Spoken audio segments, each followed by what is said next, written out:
The first passengers were coming down the ramp as they arrived, and the landing area was crowded with people waiting to meet them and hear their news. One particular group seemed to be the centre of attention. It consisted of a small man in a crumpled white suit and a battered old hat, flanked by a big fair-haired man and a smaller dark-skinned woman. "It's the doctor," said Kurt in astonishment. He grabbed Lisa's arm and bustled her over to the group. "Doctor, I might have known you'd be mixed up in all this." "I didn't know you were," said the doctor. "What are you doing here?" He looked at Lisa, took off his hat, and bowed. "Do forgive me, Kurt and I are old friends. I'm the doctor, and these are my colleagues, Rosalind Forrester and Christopher Quedge." Lisa nodded in acknowledgement. "I'm Lisa Duran." "Captain Lisa Duran? Of the solar yacht Tiger Moth?" Chris was staring at Lisa in admiration. "That's right, captain of a beat-up yacht without a crew." "You won the Algolian Cup just recently. I've always wanted to try solar racing." "Autographs later, Chris," said the doctor impatiently. He turned to Lisa. "Were you stopped by the Sontarans? Did they find what they were looking for? How did you manage to survive?"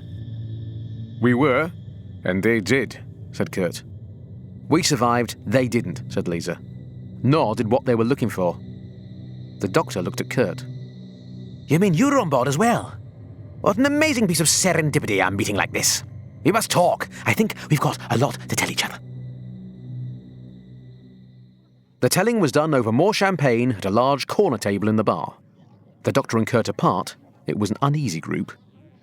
Ros and Lisa sized each other up and declared a truce. Cop instincts aroused, Chris viewed Kurt with deep suspicion. He was already quite convinced the man wasn't good enough for Lisa Duran. She needed a different type altogether. Kurt and the doctor were talking animatedly. "So, how did things work out on Jekker, Doctor?" asked Kurt. "Surprisingly well. When the Sontarans pulled out, the Earth colonists pulled out too, just in case the Sontarans changed their mind and came back again." "So, the Jackaria happily back up their trees?" "Oh yes, the forests are almost completely re-established. I'm not too sure about the Jakarta weed crop, though." "Shame on you, Doctor. Don't you know that stuff's illegal?" The doctor turned to Lisa. "Do forgive us. Nothing worse than other people's reminiscences of places you've never been. It's your adventures I really want to know about. Please tell me."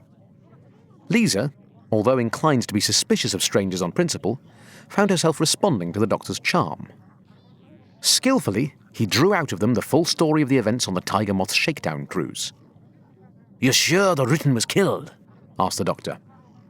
Kurt shrugged. "It was in the assault craft. And so was the bomb," said Lisa. "I put it there." "And we both saw the assault craft go up," concluded Kurt. "Rutans can survive almost anywhere," said the doctor. "Even in space if they have to.